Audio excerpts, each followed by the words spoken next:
to say that so many times we suppress the negative emotions because we believe that they're bad.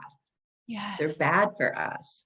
The problem with suppressing negative emotions is that you suppress all emotions. You don't get to pick and choose which of the emotional experiences and expressions you have. So when people have a tendency to deny their feelings that are bad or unpleasant, they tend to limit their availability to experience positive emotions.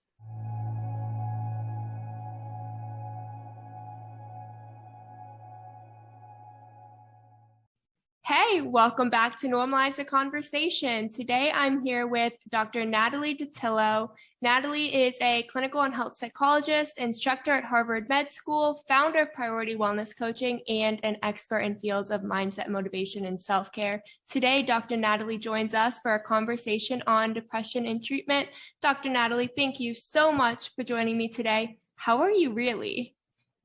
Great question. Thank you so much for inviting me to be here. I think this is such an important conversation, and it's just a pleasure to meet you and have this conversation with you today. How am I really?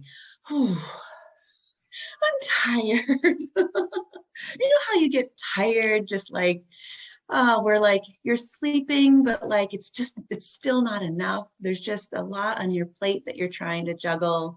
And sometimes it feels like you're coming up short. Yeah, I totally relate to that. I've been experiencing that too lately, where you're just exhausted, and no matter how much extra time you try to put into getting enough sleep or even self-care, it just doesn't feel like enough. And then taking away from all that you have to do kind of just feels overwhelming in itself.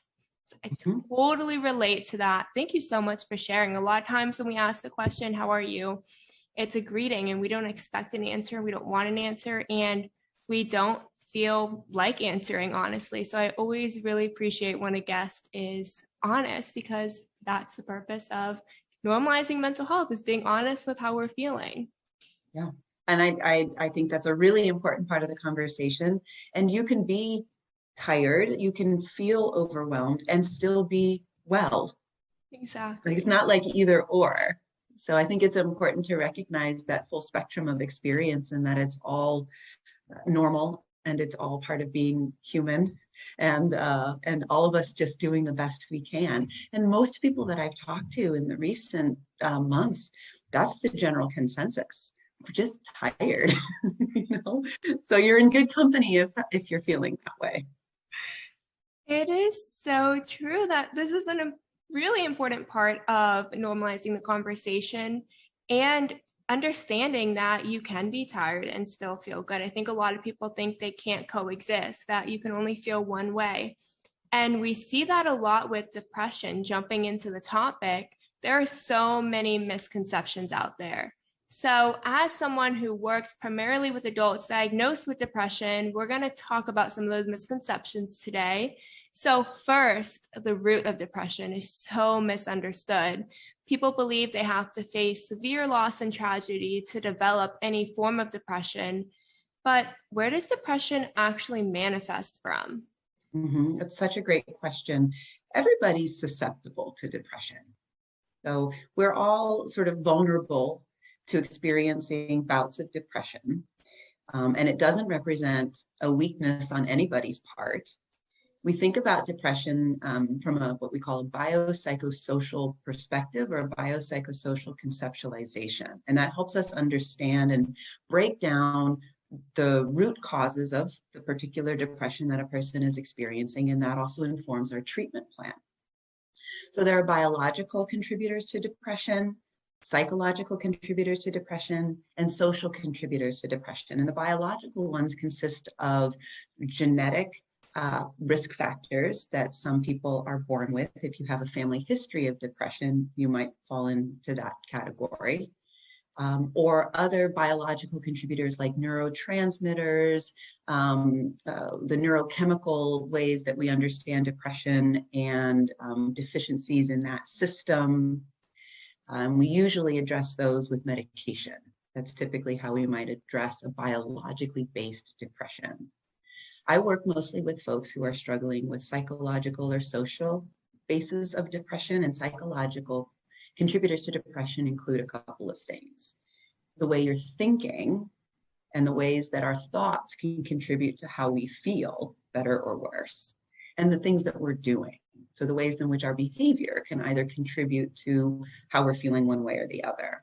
And then the social pieces, of course, and those are usually linked to events in our life. These could be also social relationships and struggle in that area.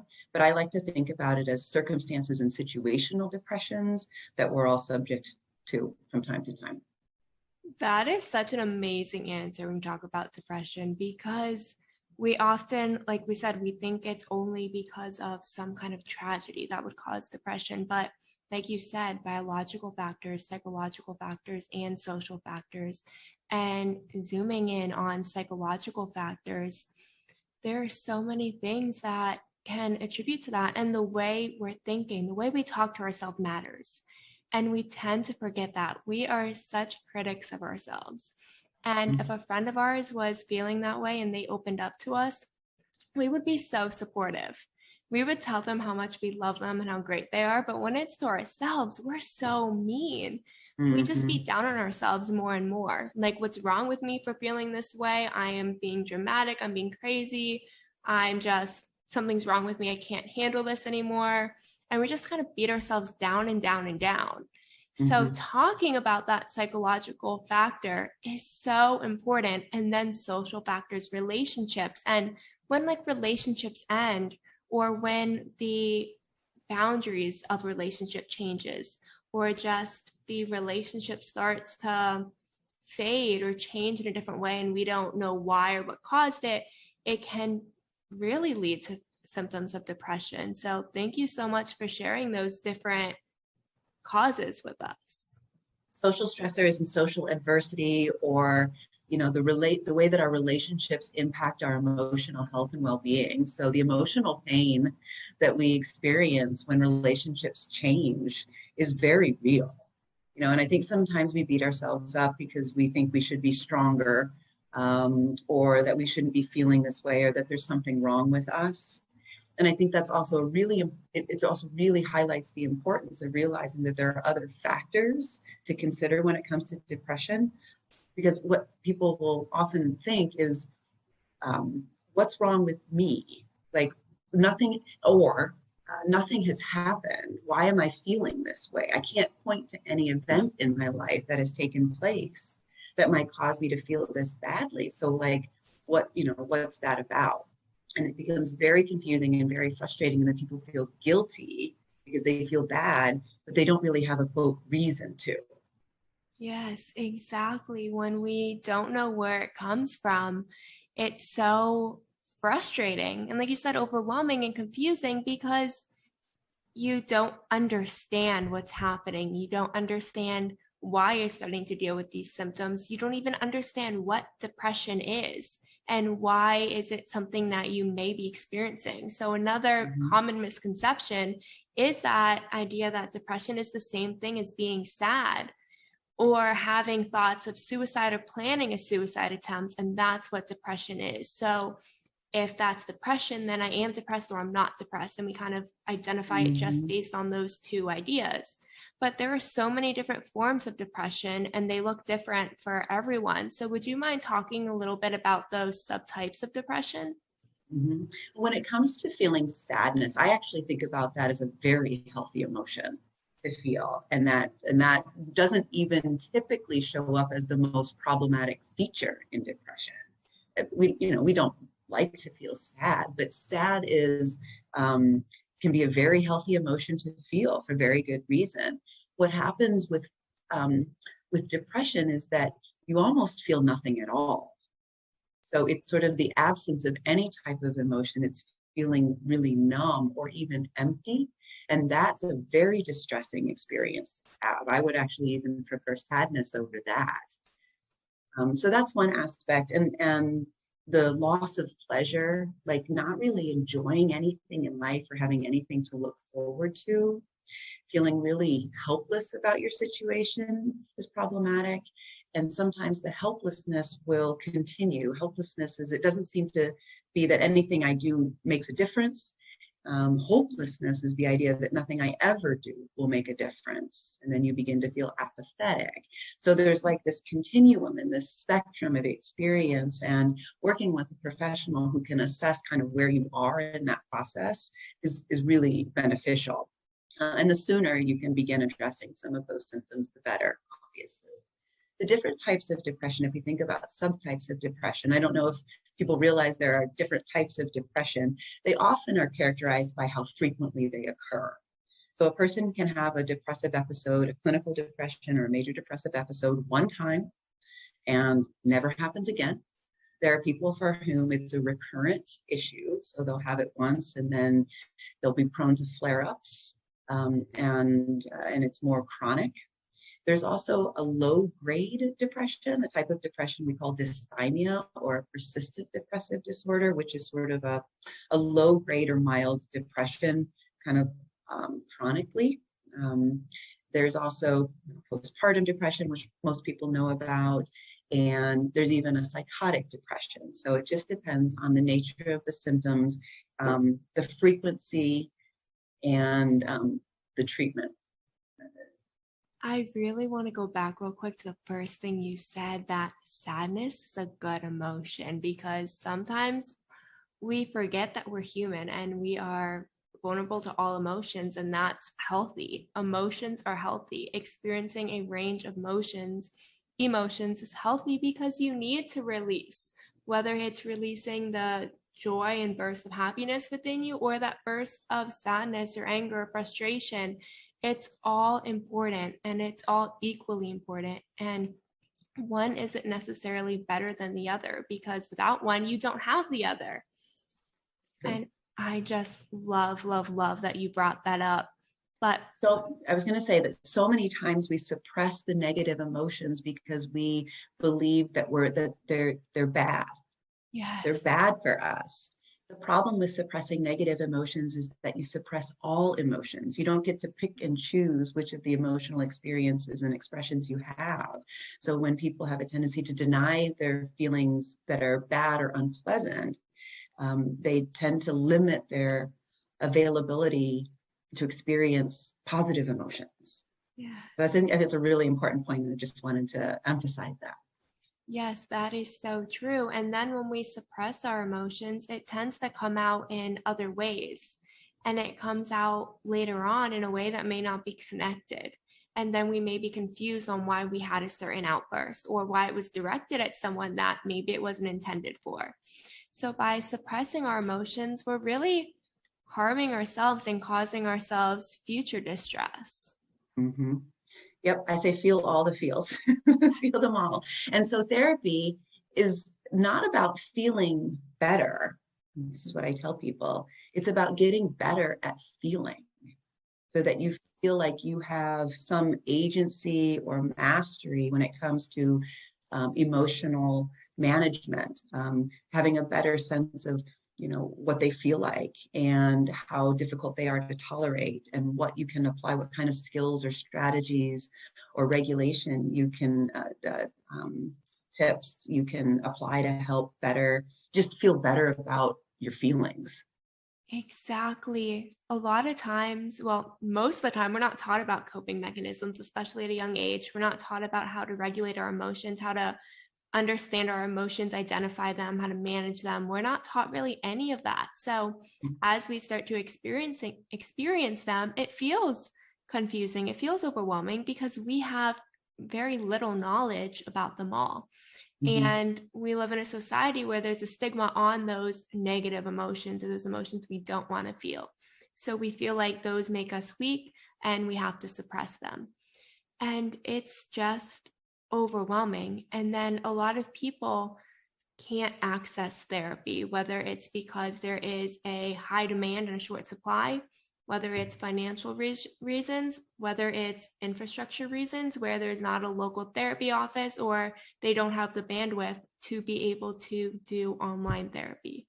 So there's a lot of times where therapy is thought of as the only option, but it's completely inaccessible. So then people start to feel really helpless.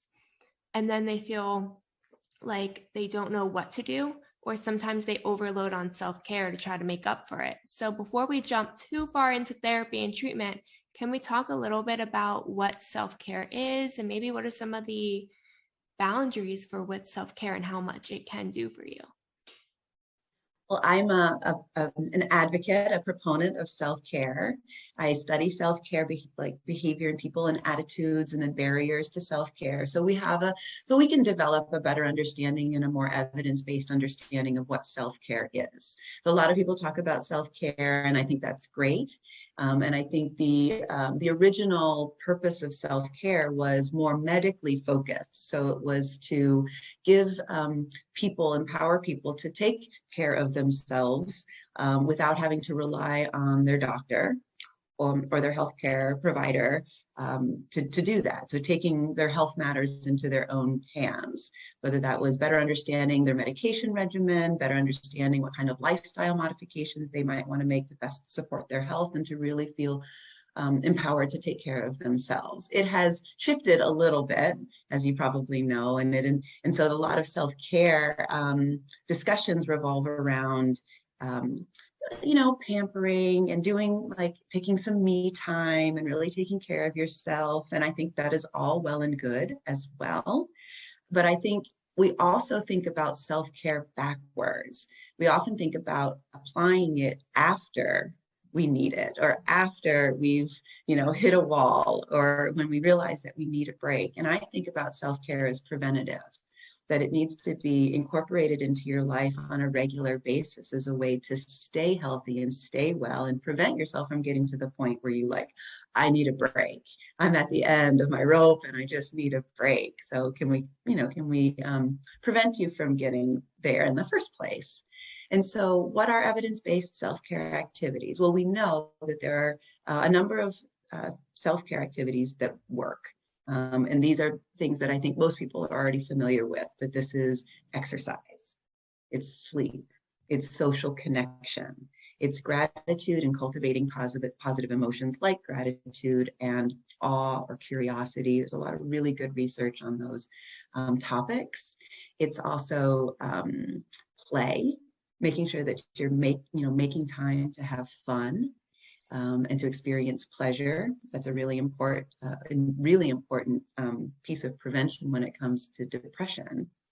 And then also meditation and nervous system regulation through breath work and things like that. So we know that those all work, and helping people develop a personalized self-care plan is a big part of what I do. Okay, I love that, because we don't focus enough on self-care. Because first of all, therapy and treatment is absolutely amazing, but if you're not applying anything outside of that office, you're really not getting as much out of it as you could be. So having that self-care routine in place to be there for you every single day is so important, but as a preventative measure. We are so reactive with everything mental health, whether it's therapy to seeking any kind of help to reaching out to self-care. We are so reactive. We don't really focus on the preventative. And self-care is an amazing, amazing preventative tool, because you're giving yourself the space to care for yourself, to love yourself, to show up for yourself. And one thing you said to me when we first connected was doing it with intention. A lot of times we do self-care as kind of like a mindless routine, or we're just doing something because other people say it's good. They say like pampering is good and me time is good, so I should do that. But without the intention, it really doesn't do much. Self-care, there's a really simple definition that I use, which is self-care are the things that you know are good for you. They're the things that you say to yourself, it would be good for me to do this. This would be good for me. And so sometimes that's paying bills, and sometimes that's doing chores, and sometimes it's taking an afternoon off, and sometimes it's connecting with a friend or making a phone call or taking a walk or scheduling a massage. It would be good for me to do that. It's just making sure that you're tending to your needs too, but those needs change. So part of self-care practice is regularly assessing, what are my needs? How am I doing? What do I need? And most of the time, if you're asking yourself those two questions, how am I doing and what do I need, you'll find that you're probably doing fine. You're doing fine most of the time. And that, maybe what you need is, a little bit of downtime, or maybe you need to eat some food or something. Maybe you need to take a walk or stretch or something. But just getting into the habit of asking yourself on a regular basis, how am I doing, gives you the opportunity to step in sooner and take care of your needs sooner, or prioritize those, which I think is an important part. But the intention behind the activity is critical. It is really what makes self-care self-care. It's the deliberateness and the mindset that you bring to whatever activity you choose. And it could be 5 minutes. It could be 30 minutes. It could be several hours that you carve out to do some self-care. But it's the recognition and that's what you're doing. Exactly. How am I really? Checking in with yourself. How am I really? Such a good question. Be honest.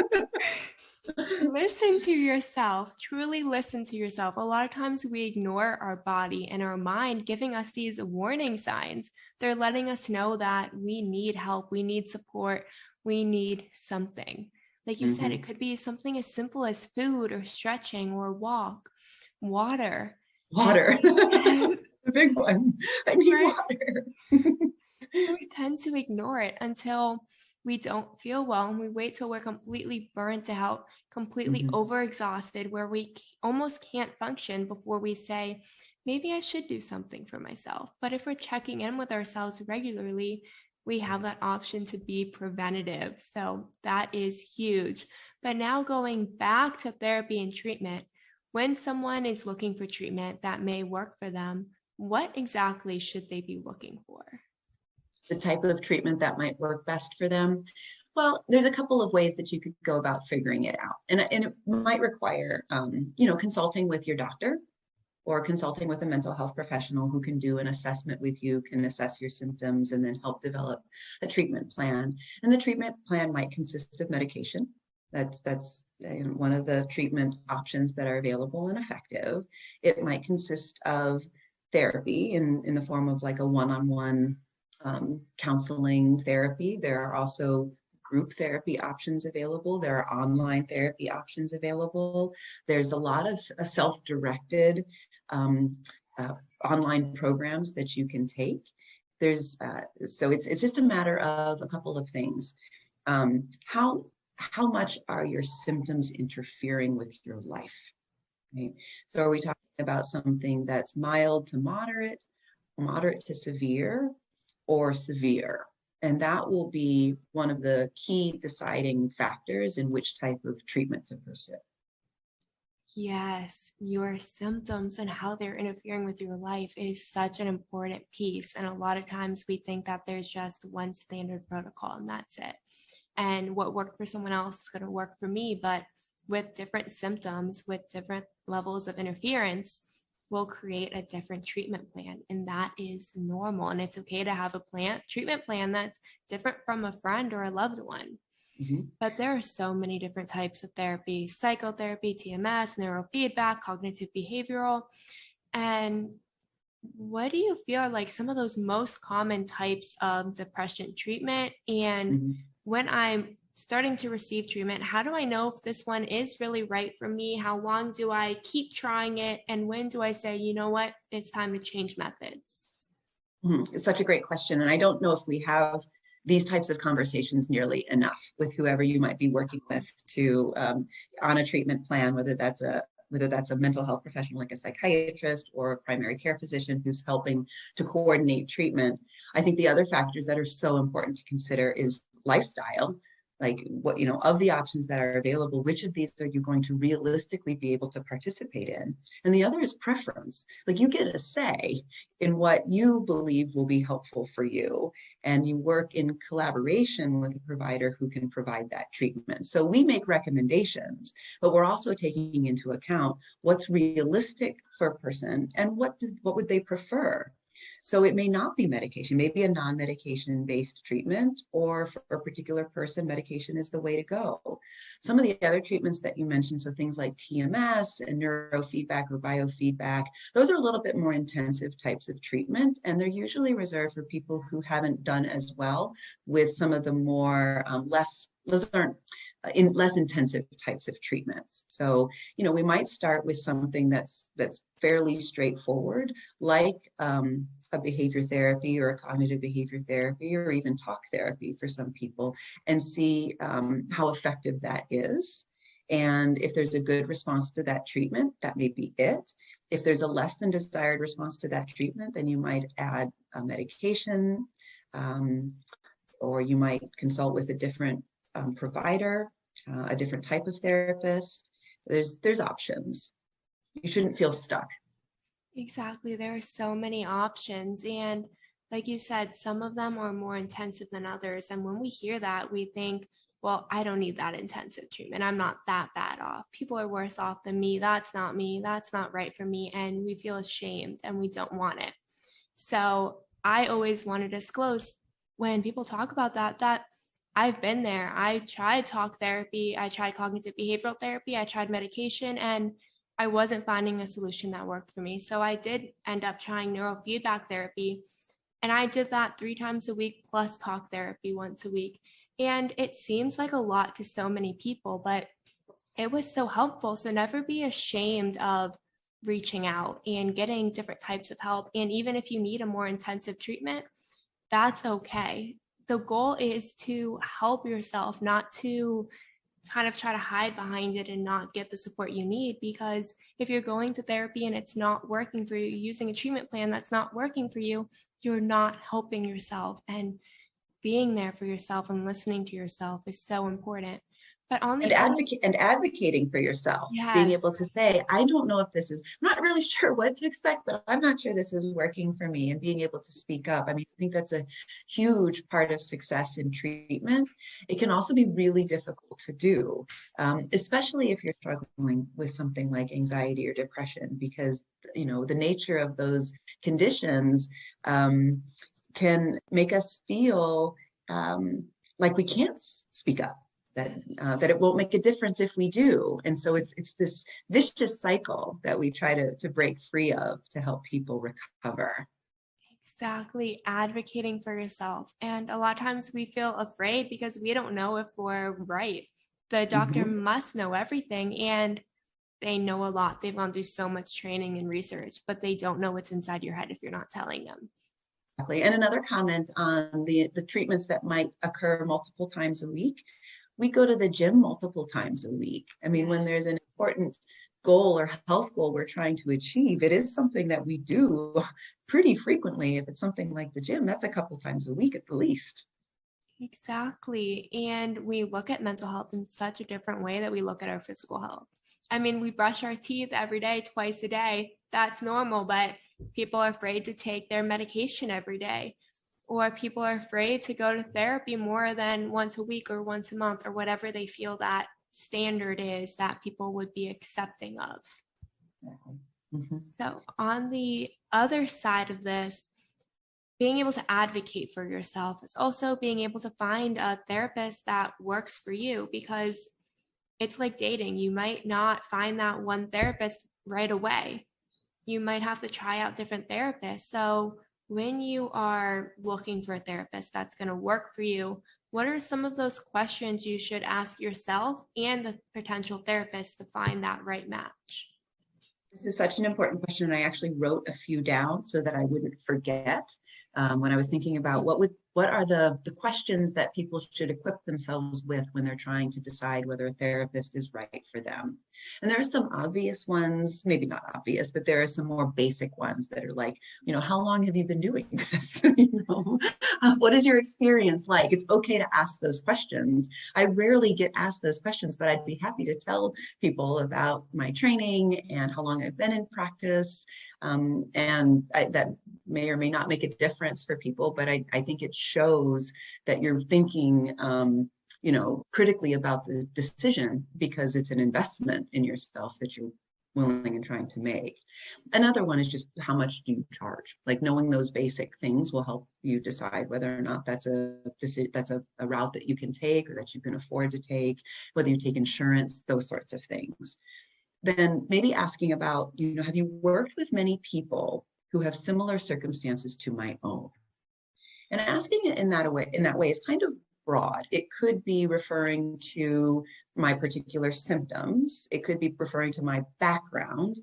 It could be referring to just sort of like more general, what's your comfort level and experience working with people like me?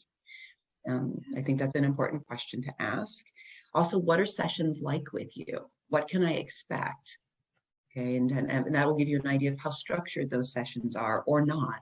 What the expectations between sessions. That's helpful to know up front as well, whether or not that's what you're looking for. How long do you think this course of treatment will last? And I think that's a really important question because it's not an open-ended situation. Evidence-based treatments have a beginning, a middle, and an end. And so and even if you don't know exactly right off the bat how long a course of treatment will last, an experienced mental health professional will have a sense of about how long treatment should take. Right? And then you just go off of that. And then also how should I best prepare for our meetings? What is it that, what are the expectations that you have of me? And how can I make the best use of our time together? Yes, these are incredible questions that so many people don't know is an option to ask. Yes. And we should be asking questions because we have a right to know. We have a right to know if we are going to be comfortable with this therapist, if we can afford this therapist, if we can feel safe with this therapist. And if they can feel safe with us and they're able to accommodate our needs and our wants. Because it's not a one-way street. It's both of us, like you said in the beginning, working together. It's a collaboration. And if one side isn't comfortable or isn't able to, then it's not going to work. So right. Having that conversation. And it doesn't have to be, it doesn't have to be about them or about you. It may just not be the best fit for any number of reasons, and that's perfectly okay. I also think it's important for your therapist to be asking you on a regular basis, how do you think this is going? And soliciting feedback. So therapists should be encouraged to solicit that feedback, make sure that that we're on track, that this is working for you, that you're getting out of this what you had hoped, and not being afraid to speak up. Yes, exactly. Because again, it's a collaboration. You both should be checking in, asking your therapist, what can I do to prepare, like you said, and the therapist asking you, how do you feel this is going? Are you comfortable? Do you feel like you're getting a lot of it out of it? Are there things that you wish were happening different? And both of you being open and honest, because without that honesty, nothing is going to change and you might not get out of it what you want. And, when we first spoke, we also discussed about that misconception that therapy can't be harmful. And it can be in different ways. So what are some of those red flags to look out for? I think this is an important conversation. So I'm glad that you're bringing it up. There is an assumption that therapy, any type of therapy is more helpful than none. And I don't think that that's necessarily true. Therapy can range from being effective, and we would want for it to be effective, to ineffective, which is, it was what I hear people say is, it was fine. It was, they were nice, and I enjoyed talking with them. But when I follow up and ask, what did you get out of that? What did you learn? What did you take away? What were the skills that you were working on? People are sometimes, they're not sure. They're not sure what they took away. They're not sure what they got out of it. And although they thought it was nice and helpful to talk, they didn't come away with any transferable skills or actionable changes in their life. And we want to be able to help people make change in their life and sustain those change. That's the point of coming to therapy. And at the other end is harmful therapy that does more harm than good. So it ranges from good to sort of neutral and in between to harmful. And it happens infrequently. And I think we consider harm in terms of like the ethical violations that occur, fortunately, like infrequently, but they do occur, to just not having an adequate skill set to deal with some specific types of clinical presentations that require some specialized training. And these would include things like OCD, trauma, addiction issues, eating disorder symptoms, and even things like psychosis or sexual abuse. There are some very specialized types of treatments that you would want your provider to be qualified to offer. And if not, you do run the risk of causing some harm. The other piece that I think about when I think about harm necessarily is that bad experiences generate bad experiences. So if you seek some therapy and it doesn't go well, you're less likely to seek it out again. Yeah. And you're also probably telling your friends and maybe your loved ones and family members about your bad experience, which also may discourage them from seeking help or seeking therapy at some point, but has a ripple effect in that direction. And I think that that's harmful. It is so harmful when we are bashing on our experience and we are telling other people that therapy doesn't work because it didn't work for us. It is so harmful when we have that bad experience and we think, well, therapy doesn't work. And then we kind of give up on any kind of treatment for ourselves, and we give up on ourselves completely. Mm-hmm. And then going back to what you said is not knowing what you're getting out of therapy. A lot of times we believe that the goal is just to feel better, and we don't have any actual goal for therapy. So what are some examples of goals that people set for therapy and ways you may go about trying to set one for yourself? I love this. I would love to talk about goals because I do ask people, like, what are you hoping to get out of it? And sometimes people just aren't sure, especially if you've never done it before or talked with anybody who's done therapy. It's hard to know, well, what exactly am I supposed to be getting out of it?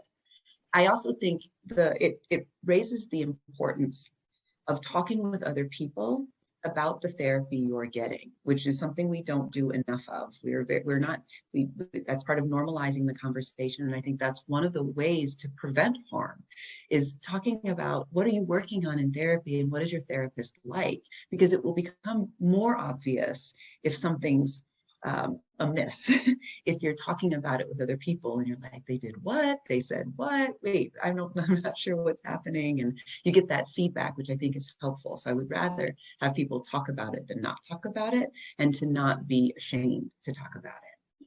Goals for therapy, when I think about goals, so most people want to feel better, which is great. Okay. It's just not very specific. And so I would want for people to get as specific as they can about what they'd like to get out of this time we're going to spend together. And so if you were feeling better, what would you be doing differently? That's how I would reframe the question. So if you were feeling better, what would you be doing that you're not doing now? And the doing part is really important because it becomes a behavior. It's a behavioral goal. It's something we can see ourselves do as opposed to an internal goal that nobody can see. So, and then it's better and easier to measure and track over time. So that could be, I would be going out more, I would be spending more time with friends, I would be going to the gym more, I would be having more in-depth conversations with people, I would be opening up more. I think some other reasonable goals are things like communication skills. I'd like to be able to communicate better. I'd like to be able to manage my anxiety better, manage any of my symptoms better. Those are some good ones. That's typically how I would ask somebody to consider what their goals are. Can you turn it into like a behavior in a way that you would be doing something? That is amazing, because when it's measurable and you can see it, it's so much easier to see what you're getting out of therapy and understand that, okay, I'm actually progressing, because a lot of times we can't see the progression. And if it's all internal and we can't see it, and it's just small things adding up every day, but we're not recognizing it, we start to feel helpless again and hopeless, and it just is devastating. So having an actual tangible goal to measure makes it so much easier to see how far we're getting, and if we're moving forward, if we're moving backwards, if we're stuck, and what's actually happening. And going back to having those conversations about what's happening in therapy. I know I've gone through therapy for years, and my father will still call me after a therapy session and ask me, like, how was it? What did you talk about? Did you feel like you got enough out of it? And sometimes there were therapists where I was like, you know what? I told him all about what I did this week. And he's like, okay, but then what was next? And I was like, well, nothing. That was just all the things I did during the week. He's like, but did you feel you have a step for next week? Or did you feel you have to figure that all out on your own? And being able to recognize that there was no guidance. And a therapist is a great guide. And if you're not having that guidance, maybe that's not the right fit for you. But if my father didn't call me, ask me, and bring up those questions, I would have had no idea, because, again, a lot of times we just think that a little bit of therapy is better than no therapy. Again, it does depend on the goals. And I think for some people, it is very helpful to just talk through what's happening in their life. But if the goal is to make change, then that's going to require that's something a little bit more actionable, and it's going to require work between those meetings. And so that's a really critical part of evidence-based treatment. Exactly. So before we wrap up, can you share 3 action items that someone who may be experiencing depression or symptoms of depression and they're interested in seeking help that they can do to start their recovery journey? Absolutely.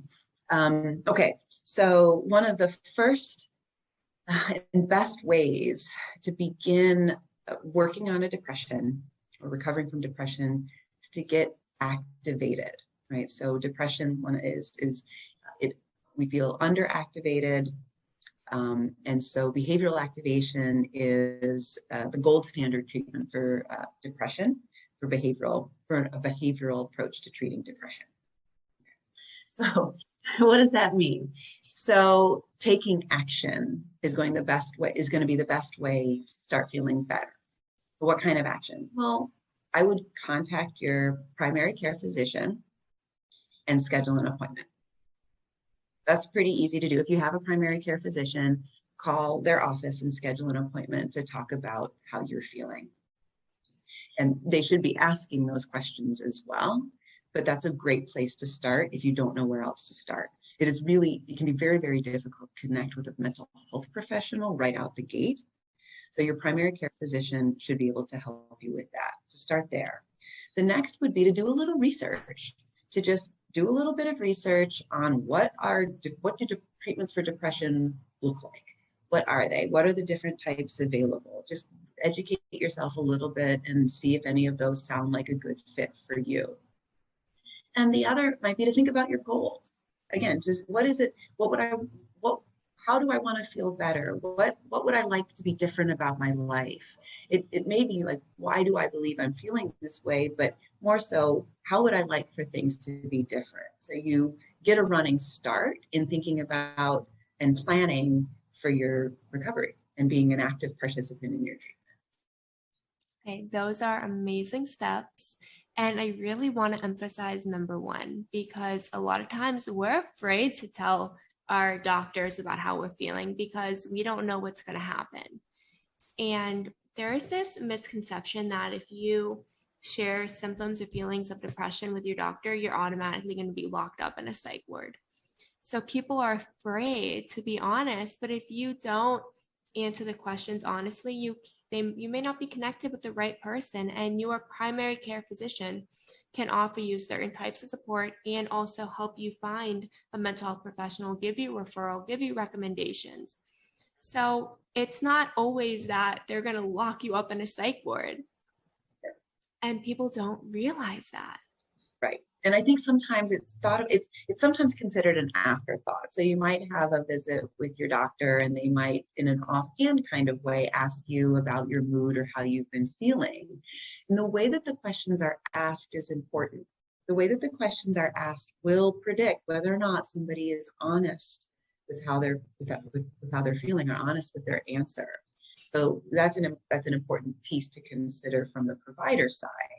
But that it's okay to be honest and to not minimize if it's a problem, to get connected to the best care and to make it a priority. The visit is scheduled because this is the problem I'm having. It's not tacked on to another one. It's that important. Exactly. Having these conversations and being honest about them is so important. From when someone asks you, how are you? From asking yourself, how am I really? To when your doctor is checking in on you, to being in a therapist's office.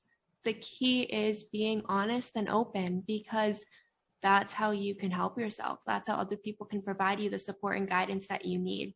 Without that, and to not let that be dismissed either. So yes. If what you're hoping to get out of that visit is a recommendation, a treatment recommendation or a referral, make sure that's what you leave with. Exactly. Don't be afraid to speak up. A lot of times we're afraid, but you deserve support. You deserve help. And what you're feeling is valid. A lot of times we feel so invalidated. And if someone kind of blows us off or dismisses us a little bit, we think it's all in our head. It is not all in your head. You deserve help. Please reach out. Dr. Natalie, you've been absolutely amazing today. So much knowledge, so much wisdom, so much guidance and help. Just thank you so much for being here and for sharing with us. Thank you so much for having me.